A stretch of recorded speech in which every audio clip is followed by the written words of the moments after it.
Important protocol के बारे में जानेंगे। ठीक है, जो पहला प्रोटोकॉल हम डिस्कस करेंगे वो है हमारा आईसीएमपी।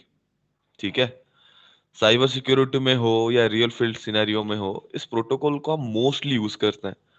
ठीक है, ICMP. So ICMP stands for internet protocol message protocol, message message protocol. ठीक है, तो ये हमारा जो प्रोटोकॉल है, it is a layer 3 protocol, layer 3 protocol having protocol number protocol number first. Like layer 3 मतलब नेटवर्क लेयर। हमारा आईसीएमपी जो है वो नेटवर्क लेयर यानी कि आईपी का जो प्रोटोकॉल सूट है, तो उस प्रोटोकॉल सूट के अंदर ये क्या है ना, पहले प्रोटोकॉल पे आता है। ठीक है, और ये टिपिकली क्या करता है ना, पूरे के पूरे डिवाइस किस तरह से इंफॉर्मेशन को नेगोशिएट करेंगे, किस तरह से कम्युनिकेशन पॉसिबल होगा, इस चीज को वो पॉसिबल कराता है। सो मेजर रोल जो होता है हमारे नेटवर्क के अंदर हो या फिर हमारे साइबर सिक्योरिटी के अंदर हो, तो उसके लिए हमें आईसीएमपी के बारे में जानना मैंडेटरी हो जाता है। ठीक है, तो स्पेसिफिकली ये क्या है, जैसे मैंने यहाँ पे लिख रखा है, ये मैसेज प्रोटोकॉल है, यानी कि ये जो टास्क परफॉर्म करता है, इसके लिए वो वहां पे कुछ टिपिकल मैसेजेस को यूज करता है, और वो मैसेजेस डिफरेंट टाइप्स के हैं। ठीक है, तो क्या है क्या नहीं हम आगे जाके डिस्कस करेंगे। ठीक है, specifically it is used to check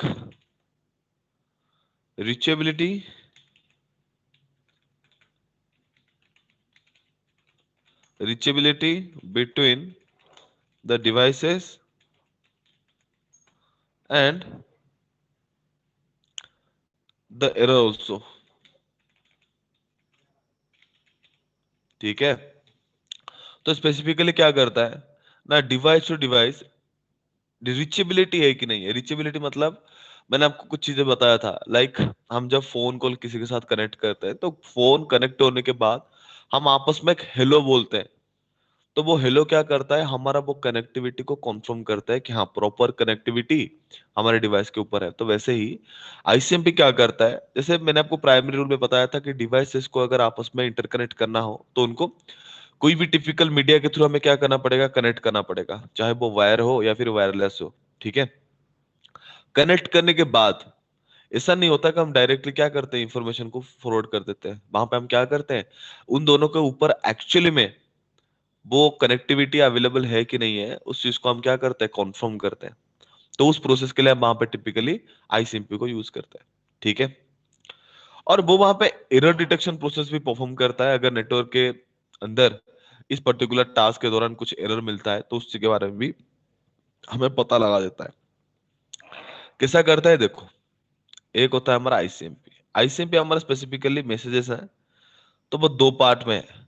ठीक है, मैसेजेस क्या क्या है, एक है आपका क्वेरी, दूसरा है आपका, सॉरी, दूसरा है आपका एरर। क्वेरी जो होता है हमारा, ये हमारा भी दो पार्ट में है। ठीक है, उसको मैं ऐसे ना लेके, guys 1 minute.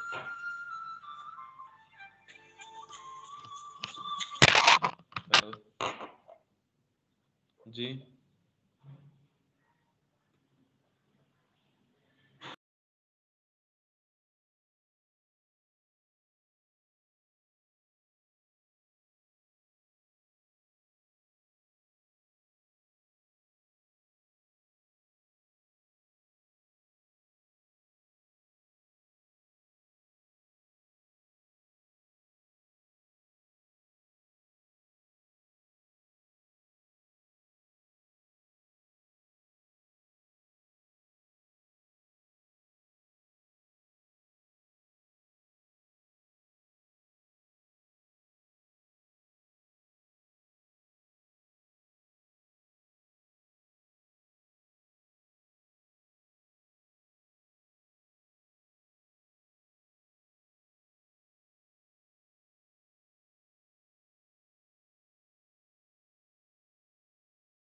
Sorry guys, let's start. तो वहां पे जैसे हमको बता रहा था, यहाँ पे आपका मैसेजेस है। क्वेरी मैसेज जो हमारा वो टिपिकल हमारा दो टाइप का है। एक होता है हमारा एखो रिक्वेस्ट, सॉरी एखो एखो रिक्वेस्ट। दूसरा होता है आपका एखो रिप्लाई। और एरर भी हमारा दो टाइप का होता है। यूजुअली आप डिवाइस के ऊपर देखे होंगे, एक एरर आपको मिलता है रिक्वेस्ट टाइम आउट का, ठीक है, रिक्वेस्ट टाइम आउट का। और दूसरा होता है हमारा डेस्टिनेशन होस्ट अनरीचेबल का। इस तरह के दो टाइप के मैसेजेस के थ्रू वो क्या करता है, इस पर्टिकुलर टास्क को परफॉर्म करता है। और इस दोनों टास्क के लिए वो वहां पे एक टूल को यूज करता है जिसको हम बोलते हैं पिंग, पैकेट इंटरनेट ग्रुपर, ठीक है, जिसको हम पिंग बोलते हैं। तो पिंग वहां पे क्या करेगा और कैसे काम करता है उसको थोड़ा ध्यान से समझो। मान लो ये मेरा सिस्टम ए है, ठीक है, और ये रहा मेरा सिस्टम बी, ठीक है। इसको आपस में मैंने इंटरकनेक्ट कर दिया। जैसे मैं आपस में इंटरकनेक्ट करूंगा, इंटरकनेक्ट करने के बाद मुझे क्या करना पड़ेगा, पहला रूल, इन दोनों को सेम ग्रुप के अंदर डालना पड़ेगा। तो मैंने वहां पे क्या किया, एक ही नेटवर्क का दो आईपी ले लिया, वन का लिया, इस पे टू का ले लिया, ठीक है। जैसे ही आपस में क्या होगा ना, हमारा आईपी एड्रेसिंग हम असाइन कर देंगे और उनके बीच में कनेक्टिविटी है, तो वहां पे वो क्या करते हैं, इंफॉर्मेशन नेगोशिएट करने के लिए रेडी है।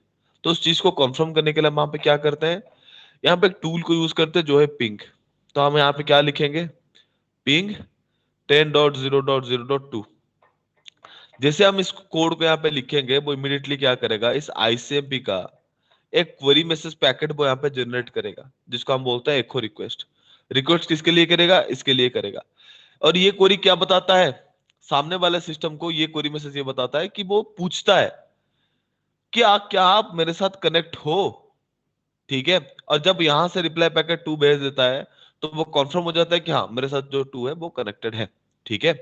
उसके लिए वहां पे क्या करता है ना, एको रिक्वेस्ट पैकेट जनरेट करता है। और एको रिक्वेस्ट में स्पेसिफिकली वो क्या करता है, चार फील्ड का इंफॉर्मेशन कैरी करता है, ठीक है। एक होता है आपका क्या, सोर्स आईपी। दूसरा होता है आपका डेस्टिनेशन आईपी।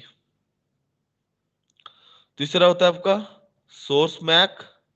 दूसरा होता है आपका डेस्टिनेशन मैक, ठीक है। सोर्स आईपी पे रखेगा 10.0.0.1 को, डेस्टिनेशन पे 10.0.0.2 को। मैक ए है, मैक बी है। तो ये पैकेट क्या करेगा, बी तक फॉरवर्ड करेगा। जब बी वहां से रिप्लाई भेजेगा एको रिप्लाई का, तो वो वहां पे क्या करेगा, वो वहां पे भी एक रिप्लाई पैकेट जनरेट करेगा। सोर्स आईपी क्या रखेगा, 10.0.0.2, क्योंकि पैकेट अभी खुद से वो जनरेट कर रहा है। और उसका मैक क्या है, बी। डेस्टिनेशन उसके लिए क्या बन जाएगा, वन, और वो करेगा ए, ठीक है। तो ये चीज हो जाने के बाद वो डिवाइस क्या करेंगे, जब ये पैकेट जनरेट करके उसको रिप्लाई पैकेट भेज देगा, तो इस चीज को लेकर डिवाइसेस आपस में क्या करेंगे, ये कॉन्फर्म हो जाएंगे कि हम दोनों आपस में क्या है, इंटरकनेक्ट है, ठीक है। उस दौरान भी आपको क्या मिल सकता है ना, कुछ टिपिकल एरर्स आपको देखने को मिल सकता है, जैसे कि रिक्वेस्ट टाइम आउट एक एरर है और डेस्टिनेशन होस्ट अनरीचेबल है। अगर रिक्वेस्ट टाइम आउट का एरर आपके स्क्रीन पे आ रहा है, तो इसका मतलब क्या होता है कि आपका डिवाइस का, आपके डिवाइस पे कोई फॉल्ट नहीं है, बट डेस्टिनेशन साइड पे कोई फॉल्ट है, जिसके वजह से जो रिक्वेस्ट आप भेज रहे हो उसका रिप्लाई पैकेट आपके पास नहीं आ रहा, ठीक है। तो ये स्पेसिफिकली क्या बताता है ना, हमारा सर्वर साइड एरर बताता है, ठीक है। दूसरा आता है आपका क्या ना, डेस्टिनेशन होस्ट अनरीचेबल। ये वहां पे क्या करेगा ना, ये स्पेसिफिकली बताता है सोर्स साइड एरर, लाइक जहां से पैकेट मेरा जनरेट हुआ है वहीं पे कुछ फॉल्ट है। मे भी सॉफ्टवेयर रिलेटेड फॉल्ट हो सकता है, जो केबल के साथ हम इंटरकनेक्ट कर रखे हैं शायद उनके थ्रू क्या हो सकता है, फॉल्ट हो सकता है, ठीक है। कोई भी इशू वहां पे हो सकता है, तो ये सोर्स साइड एरर होता है। तो इस तरह से वेरियस इंफॉर्मेशन को मैनेज करने के लिए आईसीएमपी क्या करता है ना, टिपिकल कुछ मैसेजेस को यूज करता है, उसके थ्रू क्या करता है, इंफॉर्मेशन को नेगोशिएट करता है। यहां तक समझ में आ गया गाइस? Yes sir. आईसीएमपी पे रोल क्लियर है? ये उसको पहले वाला क्या सर, ए वाला है सोर्स। अगर मतलब कुछ दिक्कत होगी इसमें तो ये सोर्स बता देगा, सोर्स ने गड़बड़ करी है ना बी ना, वाला। अगर आपके सिस्टम पे आप पिंग कर रहे हो टू के लिए और वहां पे एरर आ रहा है रिक्वेस्ट टाइम आउट, हम्म। इसका मतलब क्या है, एरर आपके सिस्टम में नहीं है, अच्छा सिस्टम डेस्टिनेशन के साइड पे है, ठीक ठीक है। ठीक है। अगर आप यहाँ पे कर रहे हो, आपको डेस्टिनेशन होस्ट और रीचेबल का पैकेट रिसीव हो रहा है आउटपुट स्क्रीन पे, तो इसका मतलब एरर आपके सिस्टम में ही है। आपको अच्छा आपके सर खुद के सिस्टम को क्या करना पड़ेगा, ट्रबल शूट करना पड़ेगा। ठीक और इन ठीक। दोनों एरर्स के लिए हम जो ट्रबल शूटिंग टूल यूज करते हैं उसको हम बोलते हैं ट्रेस राउट। ट्रेस राउट, जी सर। यस, ट्रेस राउट, अब जो आपके ऊपर इस हिसाब से आप बोल सकते हो, ठीक है। जी सर। और इसका वेरियस वेरियस ऑपरेटिंग सिस्टम के हिसाब से और वेरे वेरे डिवाइस के ऊपर इसका जो इम्प्लीमेंटेशन है वो डिफरेंट डिफरेंट है। कहीं पे ट्रेस राउट ले लेगा, कहीं पे ट्रेसट लेता है, ठीक है। हम्म, तो इस तरह से उसका यूज है, तो आप देख के उसको यूज करना, ठीक है। ठीक है जब सर। भी आप कोई ऑपरेटिंग सिस्टम के ऊपर काम करोगे तो इसके बारे में आपको पता लग जाएगा, जी ठीक सर। है। जो भी आपको पढ़ाएंगे मैं आपको बता देंगे इसके बारे में, ठीक है। तो यहाँ पे अगर मैं बात करूं और किसी के बारे में, हाँ, निकाल दो, हाँ, मेरा निकाल के रख दो, उनके लिए ले जाओ। तो इस चीज को अगर मैं थोड़ा और डीप पिंग करूं तो यहाँ पे थोड़ा ध्यान से देखो। ये मेरा सिस्टम ए था और ये मेरा सिस्टम बी था, ठीक है। मैंने आपको बताया अगर मुझे रिचेबिलिटी चेक करना है तो हम क्या करेंगे, यहाँ पे 10.0.0.1 लिया था और यहाँ पे 10.0.0.2 लिया था, नहीं। तो मैंने यहाँ पे ये बताया था कि अगर मैं यहाँ पे पिंग लिखूं और 10.0.0.2 के लिए पैकेट करूं तो वहां पे वो क्या करेगा, आईसीएमपी का एको रिक्वेस्ट पैकेट जनरेट करेगा। तो जैसे ही वो एको रिक्वेस्ट पैकेट जनरेट करेगा तो उस पैकेट में 4 फील्ड के बारे में मैंने आपको बताया, source IP, destination IP, source MAC और डेस्टिनेशन मैक।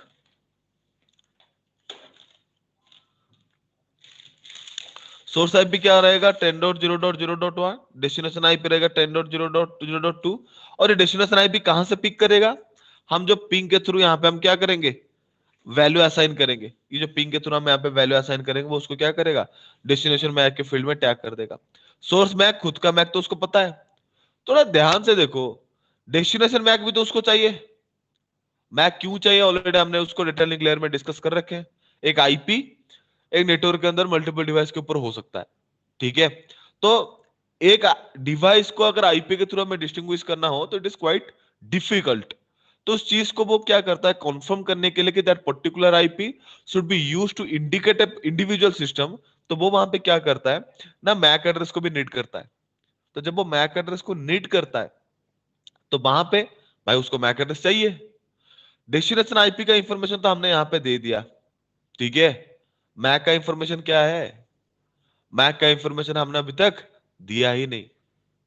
अगर यहाँ पे डेस्टिनेशन मैक का इंफॉर्मेशन हम देंगे नहीं तब पिंग तो होगा नहीं।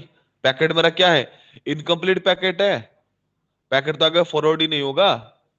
अगर पैकेट फॉरवर्ड नहीं होगा नहीं तो डिवाइस के ऊपर रीचेबिलिटी चेक हो पाएगा, नहीं हो पाएगा।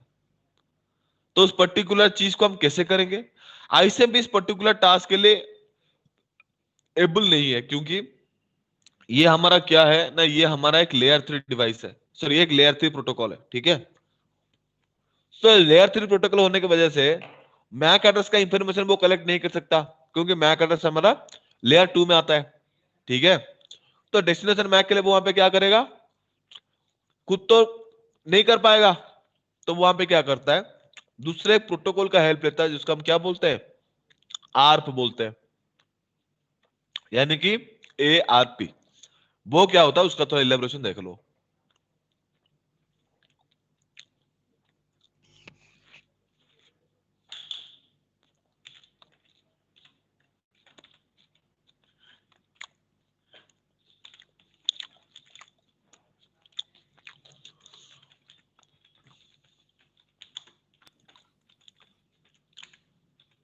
ARP stands for Address Resolution Protocol.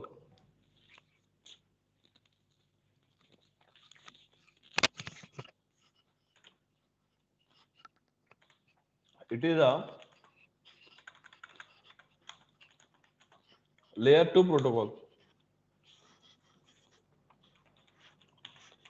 Okay, तो ये हमारा क्या है ना, लेयर 2 प्रोटोकॉल है। It is a 3 types. What are they, first one is the ARP, ठीक है। ARP क्या करता है, ARP यहां पे क्या करता है, it is used to resolve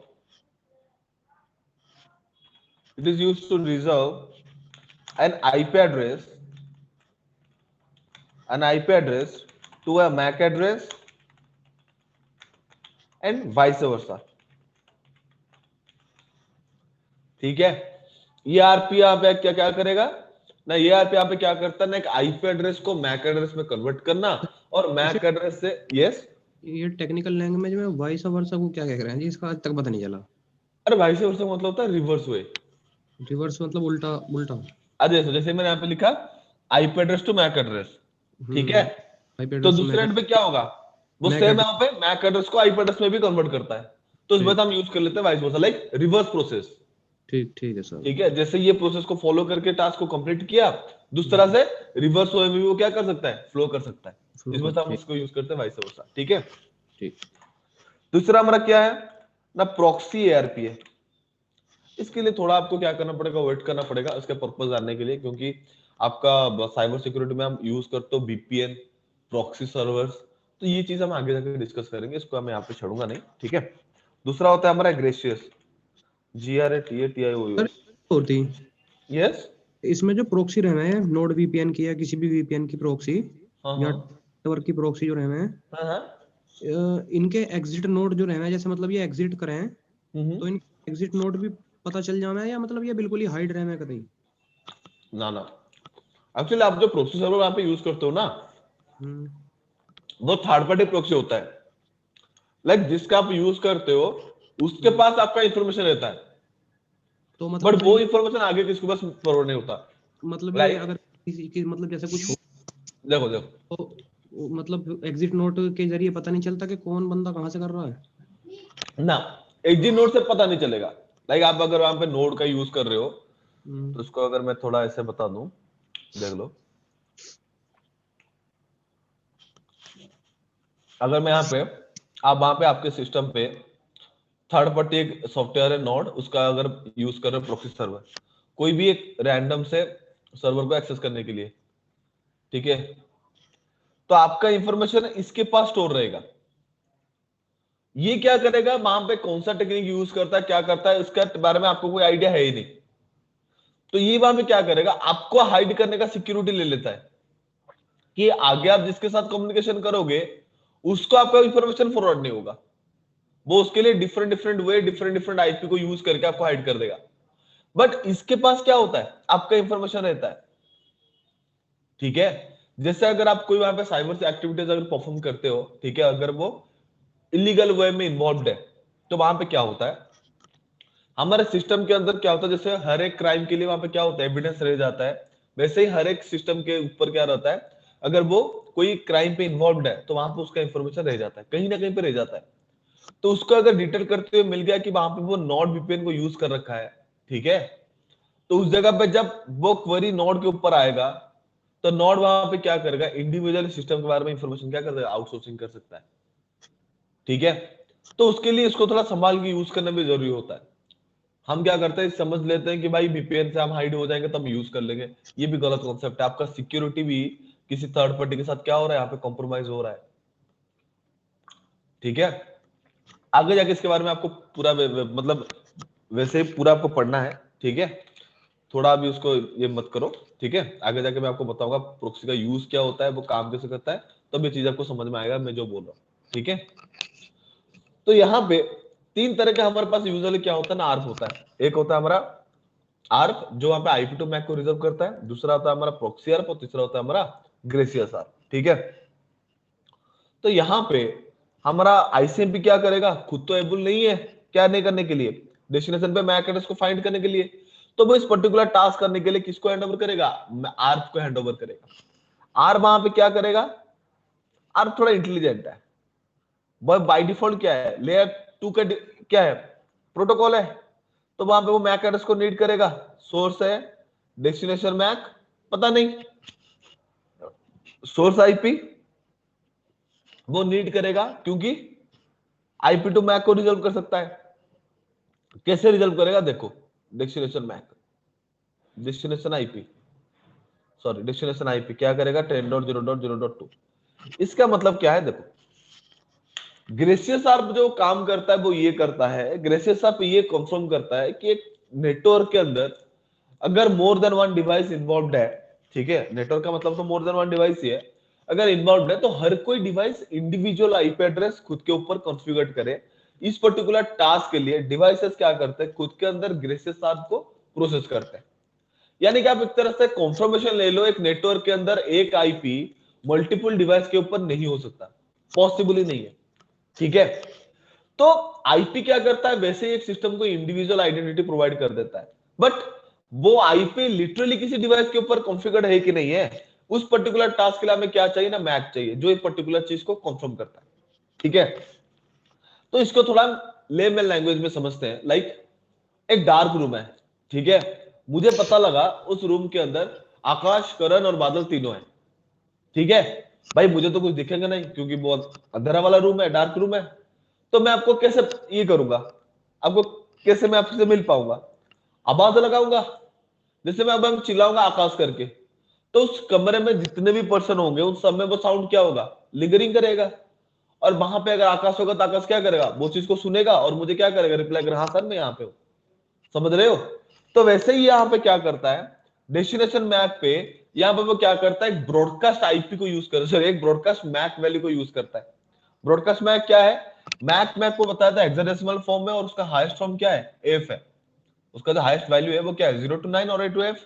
तो अगर मैं यहाँ पे सारे सारे वैल्यूज को अगर मैं एफ पे ले लूं तो ये मेरा क्या बन जाता है ना, एक लेयर 2 ब्रॉडकास्ट एड्रेस बन जाता है। और ये इंफॉर्मेशन के दौरान वो क्या करता है ना, पैकेट को जब नेटवर्क के अंदर थ्रो करता है तो पूरा का पूरा इंफॉर्मेशन नेटवर्क के अंदर क्या हो जाता है, ब्रॉडकास्ट हो जाता है। जब इंफॉर्मेशन नेटवर्क के अंदर ब्रॉडकास्ट हो गया, जैसे मैं वहां पे चिल्ला दिया, सबके साथ साथ आकाश के कान में भी मेरी आवाज गूंजेगा, जैसे ही गूंजेगा तो आकाश क्या करेंगे, अगर वहां पे प्रेजेंट है तो वो रिप्लाई कर देंगे। तो अगर ये आईपी इस नेटवर्क के अंदर अवेलेबल है, ब्रॉडकास्ट करेगा तो सबके पास जाएगा। अभी मैं वन टू वन सेशन ले रखा हूँ, बट नेटवर्क के अंदर बहुत से डिवाइसेस होंगे, तो वहां पे सबके पास वो क्या करेगा, स्प्रेड आउट कर देगा। जिसके पास एआरपी पैकेट मेरा फॉरवर्ड होके पहुंचेगा तो वो वहां पे क्या करेगा, वो देखेगा कि भाई आईपी तो मेरा है बट डेस्टिनेशन मैक उसको पता नहीं है, तो वो वहां पे क्या करेगा, इसके लिए एक एआरपी रिप्लाई पैकेट जनरेट करेगा। इस रिप्लाई पैकेट में भी 4 फील्ड रहेगा, वो रहेगा सोर्स मैक, डेस्टिनेशन मैक। तो पैकेट अभी जो खुद से वो जनरेट करके भेजेगा, वहां पे वो क्या करेगा, खुद का मैक लगाएगा और डेस्टिनेशन पे जो यहाँ पे सोर्स मैक पे आया होगा उसका इंफॉर्मेशन टैग करेगा। सोर्स आईपी में खुद का आईपी टैग करेगा 10.0.0.2 और डेस्टिनेशन पे 10.0.0.1।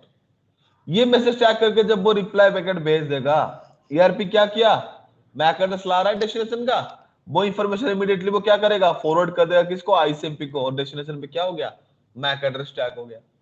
अब ये पैकेट क्या हुआ, कंप्लीट पैकेट बन चुका है। अब ये जो आईसीएमपी का एक रिक्वेस्ट पैकेट यहाँ पे होल्ड में जा रहा था वो भी कंप्लीट पैकेट बन चुका है। तो ये वहां पे क्या करेगा, फॉरवर्ड करेगा आईसीएमपी एक रिक्वेस्ट पैकेट को, वहां से फिर वो क्या करेगा, पैकेट है कन्वर्ट करेगा किसको लेके, ये आपका एआरपी रिप्लाई का, और ये पैकेट रहेगा आपका एको रिप्लाई का, यानी कि आईसीएमपी रिप्लाई पैकेट का। तो रिप्लाई पैकेट वो क्या करेगा, सोर्स आईपी पे 10.0.0.2, डेस्टिनेशन आईपी पे 10.0.0.1, सोर्स मैक में बी, डेस्टिनेशन मैक में टैग करके ये रिप्लाई पैकेट फॉरवर्ड कर देगा। जैसे ही फॉरवर्ड हुआ सिस्टम में कंफर्मेशन हो जाएगा कि ये जो पर्टिकुलर आईपी हमने यहाँ पे टैग कर रखे थे वो ऑलरेडी हमारे साथ क्या है, अटैच्ड है, ठीक है। तो इस तरह से आईसीएमपी और ARP device to device available, connectivity available है कि नहीं है, इस चीज को क्या करते हैं, कंफर्म कराते हैं, ठीक है। बट इस चीज को अगर ध्यान से देखोगे तो इसके थ्रू वेरियस इंफॉर्मेशन आपको मिल सकता है। क्यों, क्योंकि वो वहां पे क्या करता है ना, एम्प्टी वैल्यू कैरी करता है, टीटीएल वैल्यू कैरी करता है, वेरियस ऑप्शन वहां पे वो क्या करता है, रिप्लाई पैकेट में कैरी करता है। क्या क्या कैरी करता है उसका प्रैक्टिकल देखते हैं, ठीक है। गाइस यहां तक समझ में आ गया। सर एक चीज बता दो इसमें, मतलब ये पहले एआरपी पैकेट भेजता है आईसीएमपी से पहले। हाँ, जैसे अगर मैं बात करूं,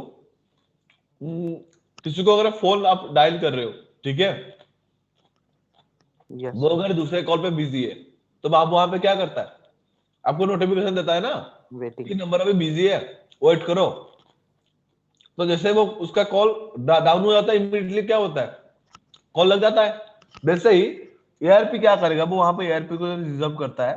भाई मैक तो उसके पास मिलेगा नहीं ना, हम आप डेस्टिनेशन का आईपी एड्रेस पिंग के थ्रू हमें डिफाइन कर दिए, बट वो आईपी कोई डिवाइस के ऊपर एक्चुअल में कॉन्फ़िगर्ड है कि नहीं है, उस चीज का इंफॉर्मेशन तो उसको जानना भी तो जरूरी है ना। तो उस पर्टिकुलर टास्क के लिए उसको क्या चाहिए, एक मैक एड्रेस चाहिए, और हम वहां पे कभी भी मैक एड्रेस का इंफॉर्मेशन प्रोवाइड नहीं करते। तो इसके लिए वो वहां पे क्या करता है, बैकग्राउंड में इतने सारे प्रोसेस को फॉलो करता है to check the reachability between them. ठीक है, ओके सर। तो इस चीज का प्रैक्टिकल देख लेते हैं। ठीक है, तो गाइस प्रैक्टिकल करने के लिए आपको वहां पे क्या करना पड़ेगा, एक टूल को यूज करना पड़ेगा, डाउनलोड करना पड़ेगा, जो है आपका सिस्को पैकेट ट्रेसर। ठीक है, इस टूल का इंफॉर्मेशन मैं यहां पे दे देता हूं, लिंक भी आपको दे देता हूं। ठीक है,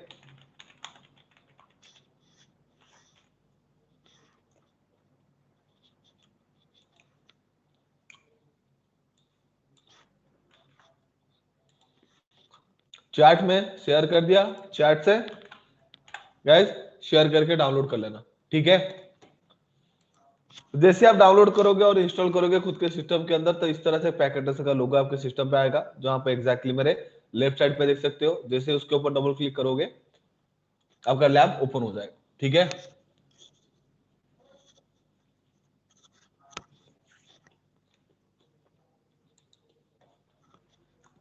ये जो सिस्को पैकेट ट्रेसर है, ये आपका वर्चुअल सिमुलेटर है। ठीक है, लाइक रियल लाइफ में जिस तरह से डिवाइसेस को हम यूज करते हैं इंफॉर्मेशन को नेगोशिएट करने के लिए, उस चीज को यहाँ पे हम वर्चुअल, मतलब उसको हम यहाँ पे वर्चुअली एग्जैक्टली सेम ही टाइप का टास्क हम वर्चुअली यहाँ पे भी क्या कर सकते हैं, परफॉर्म कर सकते हैं। ठीक है,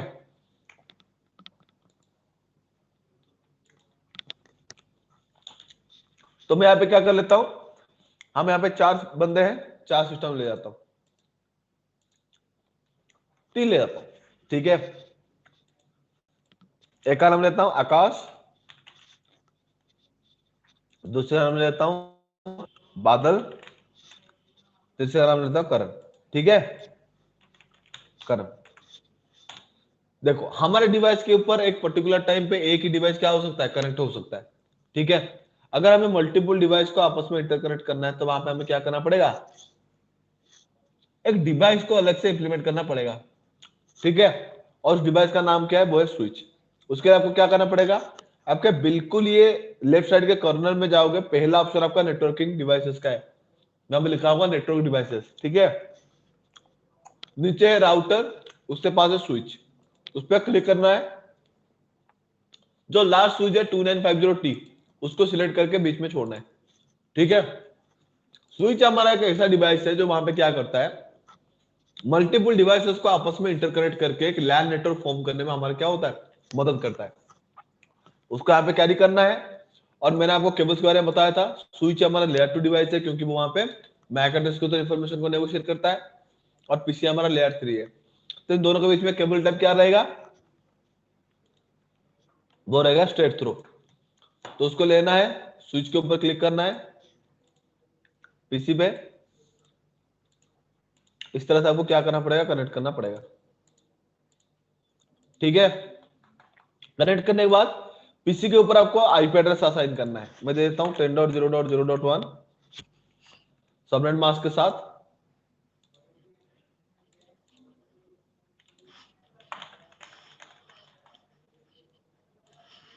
और इसको भी आपको करना है।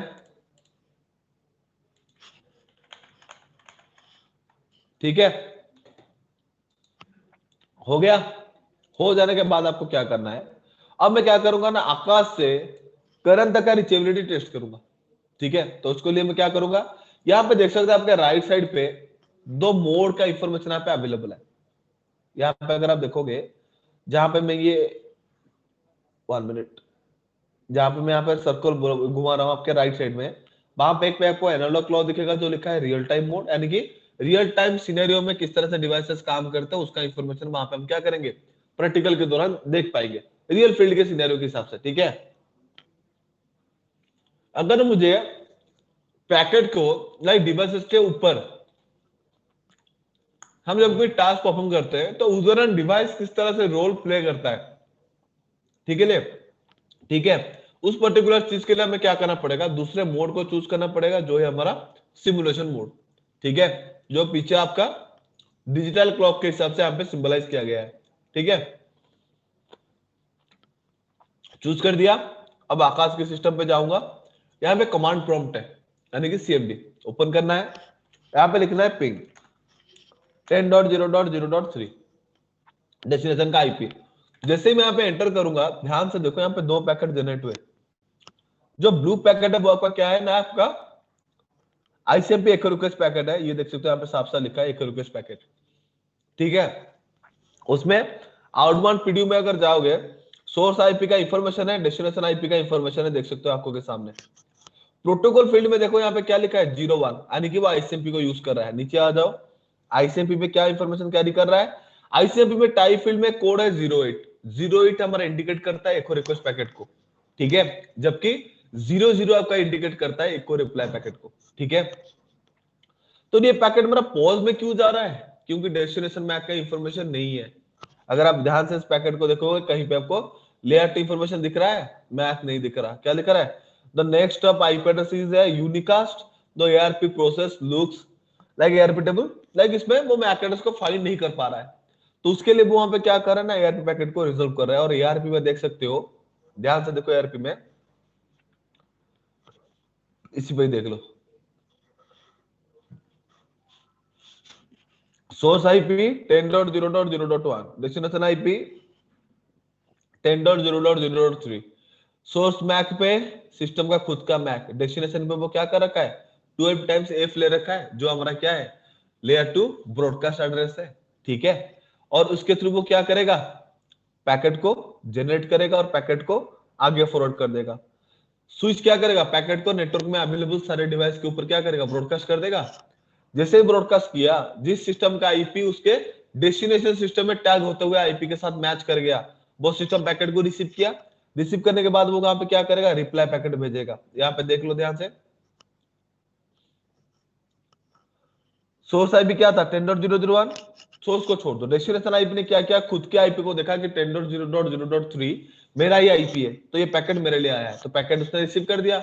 और उस पैकेट के लिए वो क्या करेगा, रिप्लाई पैकेट जनरेट करेगा। रिप्लाई पैकेट में देखना सोर्स आईपी क्या है 10.0.0.3 है, डेस्टिनेशन आईपी में 10.0.0.1 है। सोर्स आईपी जो यहाँ पे है उसका मैक क्या रहा, ये रहा आपका सामने, और डेस्टिनेशन पे ये देख लो उसका ही मैक है, यानी कि उसको मैक का इंफॉर्मेशन अभी मिल चुका है। तो पैकेट मेरा अभी क्या होगा, आगे फॉरवर्ड हुआ, सिस्टम को मिल गया। जैसे ही मिला, ध्यान से देखो यहाँ पे मैक का इंफॉर्मेशन आपको दिख रहा है लेयर 2 टेबल में, यानी कि टारगेट आईपी को कंफर्म करने के लिए उसके पास क्या मिल गया, ऑप्शन मिल गया। पैकेट को क्या करेगा, आगे फॉरवर्ड करेगा, डेस्टिनेशन पे पहुंचा, वहां से रिप्लाई पैकेट आएगा। जैसे रिप्लाई पैकेट आगे पहुंचा, पिंग पैकेट क्या हो जाएगा, सक्सेसफुल हो जाएगा। और जैसे आप सिस्टम ओपन करोगे, इस तरह से आपको क्या मिलेगा, एक रिप्लाई पैकेट का ऑप्शन मिल जाएगा, ठीक है। यहां से आपको इंफॉर्मेशन क्या क्या मिल सकता है जो आप साइबर सिक्योरिटी पे यूज कर सकते हो। यहाँ पे ये टाइम जो क्या बता सकता है कि आपके डिवाइस कितने टाइम के अंदर उस डिवाइस के साथ कम्युनिकेशन परफॉर्म कर रहा है, ठीक है।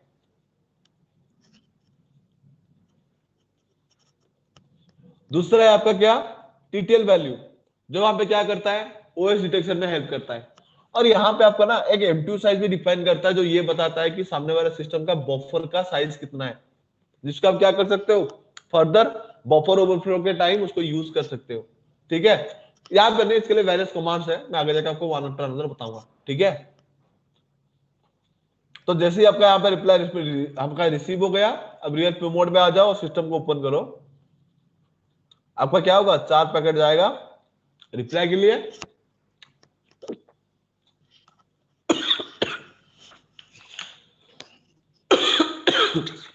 और इस तरह से आपका क्या होता है ना, device to device reachability check होता है। तो गाइस, प्रैक्टिकल को लेकर कोई डाउट है? हेलो, नहीं सर। पक्का क्लियर है सबको? आकाश, करण, बादल, देखने में लग तो ऐसा, प्रैक्टिस पे पता लगेगा। वो नहीं, बहुत आसान है। क्या कहते हैं, man in the middle attack, man in the middle attack यहाँ पर नहीं है। मैन इन द मिडिल का जो man in the middle attack होता है वो उसका सिनेरियो अलग है, ठीक है। इस पे बना के देख सकते हैं ना वो। इस पे बनाओगे कैसे? इस पे तो बनेगा, मतलब इस प्रैक्टिकल के ऊपर आप देख सकते हो, ठीक है जी। बट उसके लिए आपको वेरियस ऑप्शन को यूज करना पड़ेगा। उसके लिए आपको सर्वर चाहिए, जो पीसी में जाके यहाँ पे आपको सर्वर का ऑप्शन मिल जाएगा जहां पे लिखा है जेनेरिक, ठीक है। उसका आप यूज करके क्या कर सकते हो, प्रैक्टिकल देख सकते हो, ठीक है। ठीक है सर। प्रैक्टिकल क्लियर है सबको गाइस? जी ठीक है। तो यहाँ पे मैंने आपको और एक चीज बताया था कि डिवाइस के ऊपर अगर मैं सेम आईपी लेता हूं तो वहां पे वो क्या करता है ना, ग्रेसियस आर्म को रिजर्व करता है। मैंने आपको ग्रेसियस आर्म के कॉन्सेप्ट बताया था ना, जो क्या करता है, ये कॉन्फर्म करता है कि अगर नेटवर्क के अंदर एक पर्टिकुलर आईपी सिर्फ एक डिवाइस के लिए ही क्या रहेगा, रिजर्व रहेगा। मल्टीपल डिवाइस के ऊपर आप उसको इंप्लीमेंट नहीं कर सकते, ठीक है। क्या होता है उसको थोड़ा ध्यान से देखो। इन केस मैं यहाँ पे बादल के सिस्टम पे आईपी अगर ले लू 1, ठीक है। देखो हम जब भी कोई डिवाइस के ऊपर वहां पे आईपी एड्रेस असाइन करते हैं ना, तो इसी वजह से आप पहले हम ये कंफर्म करते हैं कि जो हम आईपी एड्रेस हमारे सिस्टम के ऊपर कॉन्फ़िगर कर रहे हैं, ठीक है, तो वो सिक्योर रहे। क्यों रहे सिक्योर, थोड़ा देखो। जैसे ही मैं यहाँ पे आईपी एड्रेस से असाइन करके उसको रिजल्व करूंगा ना, ध्यान से देखो यहाँ पे एआरपी पैकेट मेरा जनरेट हो चुका है। ये मेरा एक एआरपी पैकेट है और एआरपी पैकेट में इसका स्ट्रक्चर थोड़ा डिफरेंट है। सोर्स आईपी क्या है 10.0.0.1, डेस्टिनेशन आईपी क्या है 10.0.0.1। लाइक जो आईपी एड्रेस हम उस डिवाइस के ऊपर कॉन्फ़िगर करेंगे वो सेम ही आईपी को क्या करेगा, कैरी करके खुद के लिए एक ब्रॉडकास्ट पैकेट जनरेट करेगा और उस पूरे नेटवर्क के अंदर उस पर्टिकुलर आईपी के लिए एक ब्रॉडकास्ट पैकेट को सब अवेलेबल उस नेटवर्क के ऊपर अवेलेबल सारे डिवाइस के साथ उसको शेयर कर देगा। तो उससे फायदा क्या होगा ना, उससे ये कंफर्म हो जाता है कि वो पर्टिकुलर आईपी किसी और डिवाइस के ऊपर इंप्लीमेंट नहीं तो है, मतलब इंप्लीमेंट तो नहीं है। अगर वो पर्टिकुलर आईपी अगर पूरे नेटवर्क के अंदर कहीं पे इंप्लीमेंट नहीं हुआ तो वो पर्टिकुलर नेटवर्क के अंदर वो आईपी क्या करेगा, उस पर्टिकुलर सिस्टम के लिए रिजर्व हो जाएगा। जैसे कि अगर आप देखोगे, अगर हमारा फैमिली है, ग्रुप ऑफ मेंबर है ना, अगर एक ग्रुप होता है पीपल का, तो वहां पे जो पर्संस होते हैं वो हर किसी का नाम क्या होता है, हर किसी से डिफरेंट होता है। डिफरेंट क्यों होता है, ताकि उस फैमिली के अंदर हम क्या कर सकते हैं ना, उस पर्सन को यूनिक इंडिविजुअलिटी प्रोवाइड कर सकते हैं, ठीक है। वैसे ही इस पर्टिकुलर टास्क को एक नेटवर्क के अंदर रिजर्व करने के लिए हम वहां पे क्या करते हैं, ग्रेसिस आर्म को यूज करते हैं। तो ग्रेसिस आर्म वहां पे क्या करता है ना, खुद के लिए एक ब्रॉडकास्ट पैकेट को जनरेट करके वहां पे क्या करता है, एक पैकेट जनरेट करता है और उसके थ्रू वो ये कंफर्म करता है कि जो आईपी मेरे डिवाइस के ऊपर अपने की मेरे ऊपर कॉन्फ़िगर्ड हुआ है वो पूरे नेटवर्क में और किसी के ऊपर भी इंप्लीमेंट ना हो, वो सिर्फ और सिर्फ मेरे लिए ही रिजर्व्ड हो। उसके लिए वहां पे क्या करता है, इस तरह के पैकेट जनरेट करता है, जहां पे सोर्स आईपी में अपने सोर्स मैक में खुद का मैक टैग करेगा ये कंफर्म करने के लिए कि ये आईपी मुझे मिला है और मैं एक सिस्टम हूं, ठीक है। तो वहां पे डेस्टिनेशन के लिए तो और किसी के ऊपर अगर वो कॉन्फ़िगर्ड है तो उसका इंफॉर्मेशन तो उसको पता नहीं है, तो वो वहां पे क्या करता है, उसके लिए ब्रॉडकास्ट इंफॉर्मेशन ले जाता है। जैसे ही वो पैकेट आगे फॉरवर्ड होगा, ब्रॉडकास्ट होगा, नेटवर्क के अंदर अवेलेबल सारे डिवाइस के पास जाएगा। जिस डिवाइस पे वो पैकेट मैच कर गया तो वो उसके पास पहले से अवेलेबल है, तो वो उसके लिए क्या करेगा, रिप्लाई पैकेट जनरेट करेगा और रिप्लाई पैकेट में क्या करेगा, कंफर्म कर देगा कि नहीं भाई 10.0.0.1 जो मेरे लिए आपने भेजा है ये आईपी पहले से ही मेरे ऊपर कॉन्फ़िगर्ड है। आपके ऊपर जो अभी 10.0.0.1 इंप्लीमेंट हुआ है उसको क्या करो, मॉडिफाई करो। उसके लिए वहां पे क्या करेगा, रिप्लाई पैकेट भेजेगा खुद के मैक एड्रेस के साथ। जैसे ही वो पैकेट वहां पे आगे फॉरवर्ड होके सिस्टम को रिसीव होगा, सिस्टम को पता लग गया कि मेरे ऊपर जो आईपी था वो मेरा नहीं है, तो वहां पे आप क्या कर देगा, वो जो आईपी अपने कॉन्फ़िगर किए होंगे उसको हटा देगा। तो यहाँ पे आपको क्या करना पड़ेगा, जितनी बार आप सेम मतलब कोई आईपी अगर आप असाइन करते हो वो हर किसी के लिए क्या करेगा ना, वैसे ही एआरपी रिजॉल्व करेगा। तो इसके लिए भी एक एआरपी पैकेट रिजॉल्व किया, ये आईपी नेटवर्क के अंदर किसी के पास नहीं है, तो दोनों ने क्या करेंगे, पैकेट को ड्रॉप कर देंगे। रिप्लाई पैकेट मिला नहीं, रिप्लाई पैकेट नहीं मिलेगा तो सिस्टम को देखो क्या किया, उस पर्टिकुलर आईपी को असाइन कर दिया। तो इस तरह से हम जब डिवाइस के ऊपर कोई आईपी एड्रेस को कॉन्फ़िगर करते हैं, कोई डिवाइस को कोई आईपी एड्रेस असाइन करते हैं, तो इस तरह से डिवाइसेस क्या करते हैं, वेरियस प्रोसेस यानी कि स्पेसिफिकली ग्रेसिस आर्म को रिजॉल्व करके ये कंफर्म करता है कि जो आईपी मेरे डिवाइस के ऊपर कॉन्फ़िगर हुआ है, यानी कि मेरे ऊपर कॉन्फ़िगर हुआ है वो सिर्फ मेरा ही है। उस नेटवर्क के अंदर मेरे पास जो आईपी है वो कंप्लीटली यूनिक है, मेरा आईपी किसी और के पास नहीं होगा। तो इस तरह के चीज के लिए हम यहाँ पे क्या करते हैं, ग्रेसियस आर्क को यूज करते हैं। ग्रेसियस आर्क का कॉन्सेप्ट क्लियर है? जी सर। पक्का? जी। ओके, तो इसके लिए आपको करना है प्रैक्टिकल्स, ठीक है। लाइव लैब क्रिएट करना है, प्रैक्टिकल करना है, ठीक है। प्रैक्टिकल करने के बाद आपका इस हफ्ते 3 क्लासेस आपके बंद हुए ना? हेलो? जी जी सर। ठीक है, सैटरडे